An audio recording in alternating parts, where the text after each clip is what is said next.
2, 1, boom! You are now entering the dojo of Mojo and the Thrivetime Show. Thrivetime Show on the microphone. What is this? Top of the iTunes charts in the category of business. Drilling down on business topics like we are a dentist. Providing you with mentorship like you are an apprentice. And we go so fast that you might get motion sickness. Grab a pen and pad to the lab. Let's get in this. It's time to bear some fruit like some Florida oranges. 3, 2, 1. Here come the business ninjas. Sonic boom. All right, Thrive Nation, welcome back to the Thrivetime Show on your radio. I tell you what, if I had any discernible talent, Z, I would sing the hooks. We're working with Colton Dixon right now, potentially. Yeah. Now, Colton Dixon, just so the listeners know, Superstar. He's a top 40 Christian music artist. And Colton came and we had him as a guest. And we have hundreds of thousands of people that listen to this podcast. Now we're in the top 5 of iTunes. And Colton and I were talking. And I can't promise it, but I can say we might have him singing a couple hooks for the intro of the show. Now that's talent. Now when talent meets lack of talent, I'll call it persistence. That's basically what I've got. You've got creativity and you have talent. Well, it's don't make me come up there and throw punches. But see, to have a voice like Colton Dixon, He's pretty good. It's pretty incredible. He's pretty good. Well, I understand, but talent comes in a number of ways, a number of areas. Just like running a business, you could be great in one, and then you're horrible in others, and your business fails. Like an example. You could be really outstanding at playing the wood block, and you could stand or the spoons. You could stand with me on the winners, table there in the Olympics of lack of talent, and you could be ahead of me, one step ahead of me there. You could be the. I still think we need to get a curling team. Since you're from, you spent Minnesota. You spent formative years in Minnesota. Yeah. Oofta, that sounds fun. Don't you know? I think we need to have like a Thrive team of curlers. I want in. I'm claiming my Marshall's in. Let's go out and I'm so in on this. Curling. And with Marshall, big, tall Marshall, intimidating with the broom. Could you imagine with the broom? Just skunk guy and the other team. He can see everybody on the court. Yes. I call Shaplusky and Bjorn on my team. You have them. I got Z and Morris over here. And we just make shirts and skins. We just make up really Norwegian kind of names and put them on our backs. Way up north. Yeah, up north. You can use shirts and skins, and the skins team in Minnesota could be the Diamond Cutters. There you go. Because their nipples are hard. I see what you did there. That could be a Nordic sporting event. We all dye our hair bright blonde. We all just stand there, just skunk eyeing.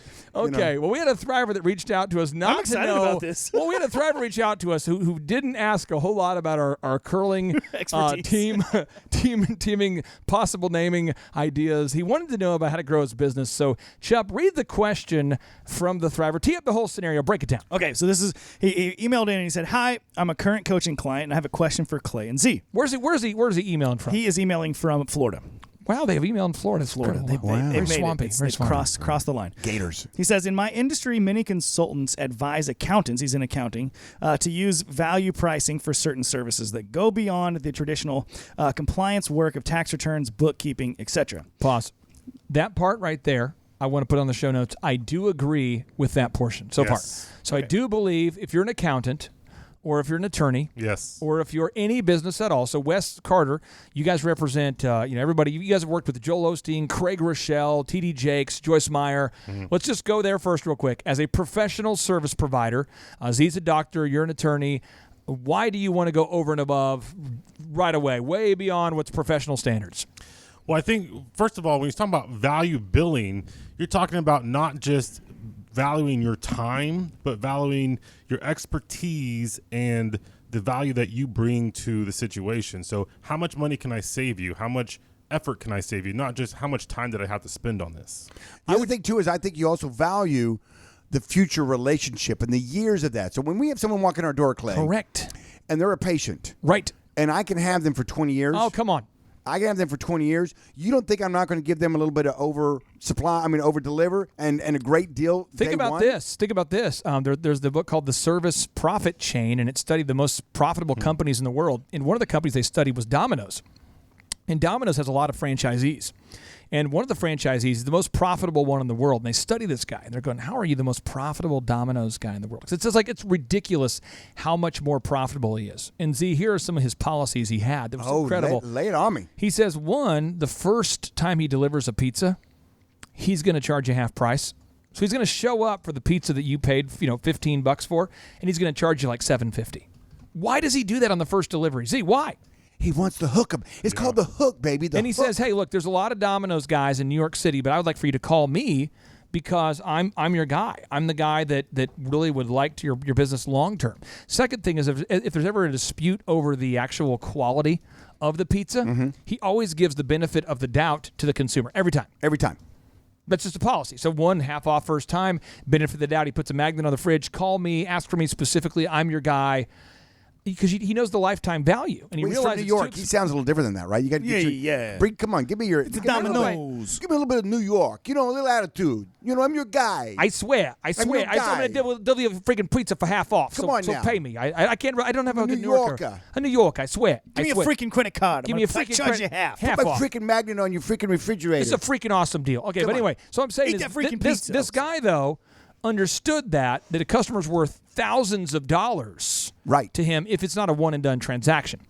Every accountant I have ever worked with in my life, of which there have been many, with an exception of 3, has not got this idea. Yes. So I just want to make sure that you understand this. I definitely agree with the idea of using massive value, offering way more value than is quote unquote industry standard for your consumers, because it's going to build a relationship. And when you have a relationship, it shifts into a friendship. Chuck, back to the next part of his question. Okay, he says, for instance, cash flow forecasting or tax planning for a client may have a potential value to a client of tens of thousands to hundreds of thousands of dollars.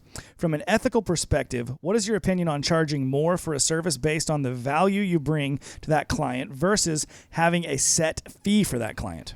So what I would do is I would ask yourself, what is the end game? So let's put that as the action item. What's the end game? So I'm going to tell you my end game if I was an accountant, and the accountants that I've coached, this is my end game. End game number 1 is I want you to trust me beyond a shadow of a doubt to handle your taxes in an ethical, fair, prompt way. That's step 1. Step 2, I am going to talk to my client and convince them, there's a book called The Automatic Millionaire. I'm going to convince my client that they need to automate their savings. 1, because I know it's the ethical thing to do. 2, I know it's the right thing for the client to do. 3, I make a profit if they do so. So I'm going to say I am not only an accountant, but I am a financial advisor. Here are my certifications. I would recommend that we go ahead and get you taken care of with your life insurance. I know your numbers. Let's get you taken care of with a 401k. Let's max out that Roth IRA. Let's get you set up with an annuity. I'm going to look at the products. And Z, you have relationships with financial planners or a financial planner. And talk to me about the rock solid relationship you have to have before you trust somebody with your investment dollars. I tell you what, though, as we've been talking about on this podcast right now, whenever you start off getting nickeled and dimed, that's what I'm going to call it, Wes. Yeah. Getting nickeled and dimed by a professional, it just wears me out. Yeah. I'm like, seriously? Really? And it's like with the magnet, when you get it opposite and it's pushing and you can't even get them together. Yeah. That's what it feels like when that's happening. Versus a person that brings a lot of value and is like, oh, no worry about that. No, I'm in this for the long. Their attitude says, I'm in this for the long haul. I'm in this for the long play, the long term. I want to be your accountant 20 years from now. I want to be your accountant 25 years from now. And so the other thing that you just were talking about, Clay, is that there's all this vertical integration. And that once you trust somebody, you allow them to then speak into your life. You allow them to advise you into these other things that can be profitable for them, but they're also beneficial for you. And listen, I tell you what, folks, if you're listening out there and you're always thinking about how you can beat someone out of a dollar, people have to make money in a transaction. It has to be a win-win, Clay. It has to be a win-win. But you can't be the hog. Because if you're a hog, the hog gets slaughtered. You've got to be the pig. Pigs get fat, my number 1 rule. Hogs get? And hogs get slaughtered, okay? Ooh. And so anytime you're around a hog, a person that's nickel and diming you, a person that's, when I talk to you for 5 minutes, we always round that up to 15. The attorney I used to use before I switched to Wes, he would call me all the time. He would call me, hey, how's it going? And I said, things are going great. He says, hey, I just want to check with you. DJ Connection's really growing. I saw that article in the Tulsa World. From a risk perspective, do you feel like you've sat down and looked at where we're at? Do we need to reassess that? I'd say, No, we would have this long conversation. I swear to you, this has happened. He'd ask me just general, vague questions. I'd get a bill in the mail. Well, of course you would. For like $100 for like a 15-minute conversation that he prompted. He called me to congratulate me about an award, or because we were pretty high profile at that time, and he would just continue to bill me, and it killed trust. So I never wanted to stick with him long term. Now with Wes is a guy who has always had a value-driven business model. So his idea is, Clay, I want to be your attorney for life. I'm going to say that with my words maybe once, but with my actions, I say that every day. And when you have somebody like that, now you're open to a lifelong relationship, which turns out to be more profitable for Wes, because Wes, every month that I pay you, every time that I pay you guys, how much do you have to spend on marketing to me? Because, I mean, I think I paid you last month. I think I'll probably pay you this month. Right. Probably pay you the next month. I think my wife called you today about someone we had to let go, so I probably have to pay you again. So when I pay you, I mean, I'm not kidding. I don't resent that, right. But I mean, do you have to remarket to me every month? I mean, no, and that's the great thing is not only do you want that customer to not go crazy at your bill, you want them to be so happy that they're going to tell their family and friends, "Oh, you got to use this guy." Yes, you're so good, and it feels like that a right there. Yes. That's the tipping point where a business gets big. That's the part where a business blows up. Yeah. That's the part where a business will absolutely grow virally. You know, virally, Z, is where one person tells That's a Harvard Business School study showed that, hey, on a scale of 1 to 10, how likely are you to tell your friends to use me? I mean, that's service profit aggressive. chain. It's called the Net Promoter Score. There it is, the Net Promoter Score. So, Chubb, read the rest of the email, please. Okay, he says, also, I've heard you and others talk about charging a fair price and recommend getting at least a 30% profit margin. Now, let me clarify that. That's a great point there. Brandon, I want to bring this up here for you. I have many clients I work with that are jewelers. And jewelers are selling to somebody who's going to buy usually one thing of significance every like 20 years. And the diamond margin is massive, but the number of transactions is pretty small. I work with home builders like Shaw Homes that operate at like a 6% profit margin, but it's a huge ticket item.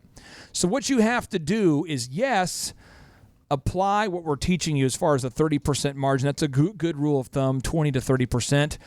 But if you're a unicorn tax planner, accountant, and you literally personally meet with every single customer yourself, and you're going to have a maximum of maybe 20 customers that you're going to work with. I mean, Z, there's concierge doctors out there that maybe have 100 clients, 100 patients total. Right. Then for those guys, they probably have to make a 50 or a 70% margin because they only have 50 or 100 customers. Correct. So again, you want to ask yourself, this is what the business exists, Brandon, to serve you. So I want you to do is I want you to take the number, the amount of money that you make. I want to put this on the show notes, Chubb. I want you to write down the amount of money you want to earn per year and divide that by the capacity of your business model. The number, you divide it by the number of customers you can help. And that's what you should charge. So if I want to make $1 billion and I can only see one patient a year, you charge I got to charge them $1 billion. Well, that's easy. Well, that's just easy. But you have to say what's a realistic amount to charge. Wes. Oh, that's no fun. You know, one of the moves I see sometimes in the legal field, I think that CPAs are using more and more, is options. So, yes, the traditional model is I'm going to charge you X amount of dollars per hour. I think he's asking about I'm going to charge you an inflated amount because I'm bringing more value to it. But sometimes we have clients that can't afford to pay right now. And you say, okay, well, what I'll do for you as an option is give me last year's tax return, and you're going to pay me a percentage of how much money I save you, less than you paid last year, and you can pay me later on down the road after I do a good job. I've seen that move work. That move works great. And I can say that I 100% agree with what Wes said. And I would just say the business exists to serve you. And I'm not asking Z to share the private numbers on the air here. But Z, how many patients could you see? I won't get into the intricacies, but what's the max number of patients you could see maybe a day at your memorial location? I mean, if you're rocking, it's a time of the year where everybody's rushing in for insurance and the ads are on, and it's a blitz. I mean, what's the most where you go, man, the wheels would fall off if we went beyond that? Or maybe the fire code. What's the most number of people you get in probably around 150. In a day. Right. Okay. And at the auto auction, I mean, you have days where you sell 1,000 cars. Oh, yeah.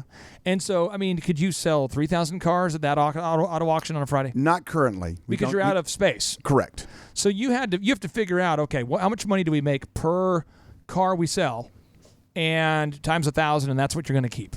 Yeah, exactly. Well, exactly, right. Right. I mean, but you've thought about that at some point. Like, okay, the most this can make me. I know how many cars I need to sell per week to cover my nut, and then anything over that celebration. So, but you'll see money in my but you see auto auction guys, competitors that really try to raise that price so high they price themselves out of the market. Correct. So talk to me about that balance. I think that's what Brandon's question is about, is pricing himself out of the market. He's seeing his competitors, some people out there making a ton of money per client, some people not making any money at all. Just wondering about that pricing. How do you know when you're pricing yourself out of the market, Z? Because nobody shows up. But the big thing is this: is that what you want to do is this. It's too simple. You want to set the hook. It's all simple. And the hook is if you're fishing for catfish, you get yourself a little sting bait. And you pack it on that hook, and then you throw it out there, and they fish on the bottom because that's where the catfish live. Oh, fish on the bottom. You fish on the bottom. Fruit on the bottom. Yogurt, and then the catfish grabs it, and once they get it, now you got them. Okay, you got them. And so it's a lot easier to raise your prices slowly over time. Slowly. No corner, just circle. You need to just go up, raise the prices little like by a slow little. slope. Grab the pebble from my hand. Oh, grab a pebble. That's another $5. Oh, nice. $5 maybe. No flogging customers. Yes. No. But what happens is that you want to get the customer, and then realize that the life expectancy of that customer with your business is going to pay you a lot of money. And so until you're so busy you can't see another one, just get them in there. Go low. So the question is, in your opinion, is there a point where a profit margin could be too high? Absolutely. That's called the hog. The hog gets us. He gets a slaughter, and then we turn him into bacon and ham. Okay, so you have to. There's a fine line in there. What you need to do is you need a mystery shop. Find out what your competitors are doing. All right. If you're a startup, guess what? Maybe one of your moves is got a mystery shop. Got a mystery shop. Come in with a no-brainer, a low baller. Get them in the door. Like you. Why can I go into Elephant in the Room and get a haircut for $1? You can't make money on that. That's unsustainable. Right. Why do you do that? It's a sorting process. It allows me to figure out which customers are the right fit for Elephant and which ones aren't, because I know, just being blunt with the listeners out there, I'm the kind of man, if I didn't own an upscale men's grooming lounge, I would continue to go to the cheapest haircut place possible because I have no class. And my wife was just now. My wife's big head. When they see you come in, they're like, "I gotta pay for 4 haircuts because of my hour and 45-minute buzz cut over there." They get out like an industrial lawnmower. They put that on like a 2 setting. It's got a chainsaw, a pull start. They get out a hedger. It's unbelievable. My cranium. No, but seriously, I'm a guy that I've always been really, really low price conscious. That's been my mindset. I'm all about the linoleum of life. My wife's more of a granite, more of a scraped wood floors kind of person. And so my wife, we're at an age now where my wife would say to me, like, would you go in there and get your hair cut someplace decent? You shaggy So man. I probably would go to an Elephant in the Room now because my wife would make me. But all I'm saying is we get a lot of guys that come into Elephant in the Room for the $1 haircut. And this is the response to this is how we do the deal after we do the $1 haircut. We say, did you like your haircut today? Yeah. Are you familiar with our membership? No. Oh. Well, we basically could only have 4,000 members. We're perpetually booked out. So if you want to get in and you want to get a discount every time you get in, you can get a membership today and it gets you a discount off your haircut. If you want to do the whole walk-in deal, we basically are never available, which is why we don't take walk-ins. So which package is best for you?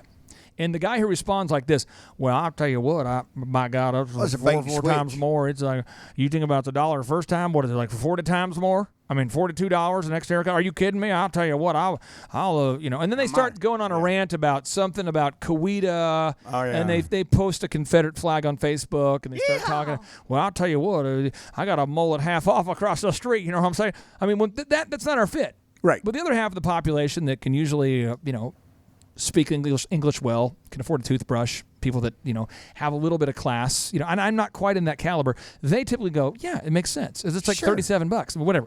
And so all I'm saying is that it's not for everybody, but it's for people that usually have the financial capacity to afford a toothbrush.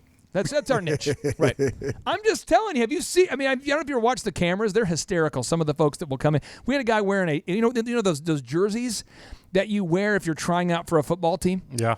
Like the mesh with the holes all over it. Yes, and it's like an orange one. See some belly button? He's got a flowing mullet coming in there, and he's just like decided he's Randy. going to do $1. You met Randy. I don't know. No, I'm just kidding. I don't He know. just decides he's going to do $1 haircut, and he wants all of his boys to do it, and he claims all of his boys are 12 or older, and none of them are 12. Never 12. I mean, it's like one of those Joe Dirt things or Ricky Bobby kind of thing. So He's you not signed our him up guy. for membership, obviously. No. 5. But it's $1. It's a great way for us to figure out who's a good fit or not. I want to jump in and go back to something Wes was talking about earlier when you were saying working with somebody on that initial payment structure. One thing that I've noticed with clients is that you've got to make sure that when you do over deliver somebody to somebody, you make sure that they know it. Yes. You can't just over deliver and then nobody knows that you did it, because what was the point? Now you have to do it in a tactful way. Don't make sure you're like, this is an example. Yeah. Traction is a great program. And for $7,000 a month, $5,000 a month with a contract, they have a person, a facilitator that helps you implement the Gino Wickman system. And it's a contract, and it's 3 to 4 times more than our program, and they don't do any back-end support. eMyth, $3,000 a month. They have an implementer who helps you. The implementer does not have daily coaching from myself. The implementer, the person coaching you, doesn't have access to Dr. Z, or we can answer the questions like this. I do. And so our program has a limited number of clients we can have, and we provide all that value, the photography, the videography, the web development. But a lot of people have only known Thrive. Right. And it's hilarious how it happens, but someone will come to us and go, wow, $1,500, $1,600 a month, that's a lot of money. I don't know. And then they'll go next door to a creative agency who quotes them $8,000 for the website, $7,000 for the video 12-month contract. Seriously, they go, I want to come back. I mean, your wife works for a graphic design company, does a great job, and I won't mention the name of it or the pricing, but they do a fine job. But is it not significantly more than what we charge? What's a word bigger than significantly? Wes, you tell me. Dramatically? Yeah, it's significantly, dramatically, massively, mucho more expensive. Right, but big companies that are $1 billion, $500 million companies, they don't mind paying $8,000, $10,000 a month. International That's not companies, our niche. banks, things like that. Yeah. Absolutely. So the final part of his question he asked Chup is what? He said, I know some accountants that charge double, triple, and more what the majority of the market would charge, and they operate at a 50 to 70% or more profit margin because they're bringing the value others are not, and they have clients willing to pay it. Okay, here's where it's going to get real. Mr. Brandon, I want to help you. Right now I'm looking at your Google reviews, and your Google reviews say you have 56 Google reviews. Your Google reviews are kind of like the branding of your business. And so Wes Carter here, the branding of his business, Wes, if we pull up churchlaw.com, I'm going to pull it up on the big screen. Let me pull it up here, churchlaw.tv. I pull it up. Okay. You guys have worked with T.D. Jakes, Joyce Myers, Joel Osteen, Craig Rochelle. I mean, big names. And you guys have a long reputation of doing things the right way. You have a ton of referral sources coming in all the time. Yes. At this point, you've reached a tipping point where the market is chasing you. Yes. But when you first started, when you joined the firm, you didn't have a big, robust client list, and you were chasing the market. So talk to me about the kind of clients you don't take on now and the kind of fees you would charge now versus what you used to charge. Well, right. At the beginning, I mean, the firm's been around for a long time. I've only been there for just a little bit over a decade, so nobody knew who the heck I was. So I had to go in, prove myself, get the young pastors in, get the young startups in. Show them. Prove myself to them. It helps when you have a little bit of oomph behind you. Yeah, right. Oofta. But then as you prove yourself, those people, again, refer their friends to you, refer their circle to you, and they say, hey, or they start another business, they start another organization. So, Z, this is what I would say for Brandon as a capstone thought. If the market's chasing you and you're turning down business, you can raise that price up a little bit, but you never want to be a hog. And so, Z, you've chosen to be a lifelong value-priced guy. Right. And you've been in business for 26 years. Right. So this is where I want to leave the conversation. I'll let you end it here. You've seen recessions under multiple different presidents. Correct. So you've been through Obama. You've been through George Bush #2, right? You've been through the Clintons, George Bush #1. You've been through that. Yes. And you've seen the ups and downs of the market, but yet you've always been solvent because you're a value-driven guy. But Correct. you've seen a lot of the premium guys go out of business, and all the customers rush to you when the economy changes. Talk to me about the sustainability of being a value-driven brand as opposed to being an ultra premium. If you can build your business to where you're value driven, and I go after the masses and not the. Well, I know what you're going to say. Rhymes with masses. Yeah, the classes. The classes. Without the C in that. Glasses on the masses. The thing about it is that it's sustainable because I have figured out a way to make money at those numbers. Make it the money. Make it the money. Make it the balls. Make it the money.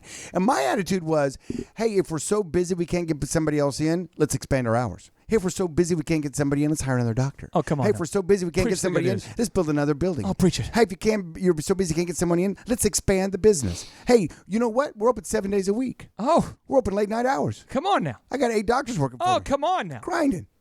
I got children doctors. Like the little, like you do the grinder, the little monkey dances, Jack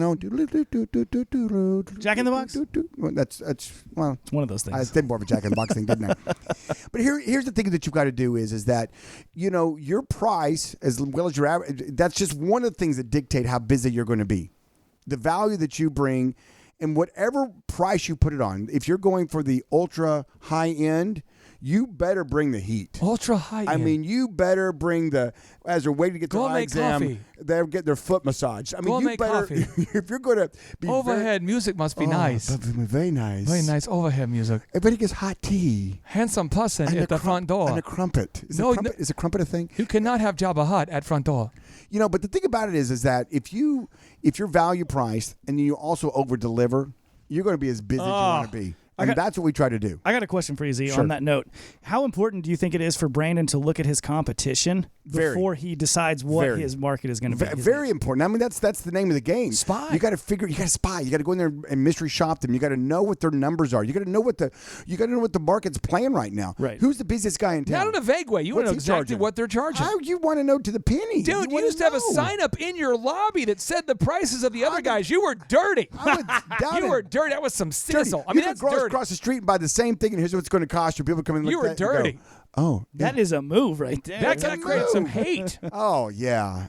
On the menu, you're putting I take that hate and I just turned it into money. Fuel. Oh, nice. So instead of a menu of your prices, you put a menu of the competition's prices. Yeah, I'm like, hey, here's the business, and here's their name. Here's their name. This is their actual. And here's the actual frame, the actual lenses. Here's what you would pay. You're if you not go over saying there. like here's an industry competitor. You're going, this is their actual company name. Bam. Right. Bam. And then I'm sure they were happy about that. Oh gosh, no. Did you care? But because the competitors pay you so much. I did not care. They were not paying my rent. They did not you lose the send me business one of your check. competitors? They quit buying glasses from you? They'd come in and mystery shop me and be like, dang, how can you charge so little? Well, Brandon, I know you are doing a great job out there building your business in sunny Florida. We're excited for you, and I know that you're going to reach that tipping point. But before you make any rash decisions, one, spend the time mystery shopping. If it takes you less than 25 hours, you're doing something wrong. Mystery shop. Really mystery shop. Graph it out. Chart it out. Think about the business you want to be, the brand you want to build, and then make sure that you build a lifelong relationship with your clients. And then decide whether you want to be an ultra premium brand or a value brand, low-cost brand. Right. If you're going to be premium, I'm talking about nice office furniture. I'm talking about nice decor. I'm talking everything about it has to be premium. Saks, you can't Fifth Avenue, and Walmart are two different feelings when you walk in. I see a lot of tacky premium. Yep. I see a lot of that out there. Doesn't make it. Doesn't work. You got to be premium, ultra, incredible premium, high end. Without any further ado, let's end this show with the boom. Z, do you want to take us to the boom? Let's do it. Ready, everybody? I'm ready. 3, 2, 1, boom!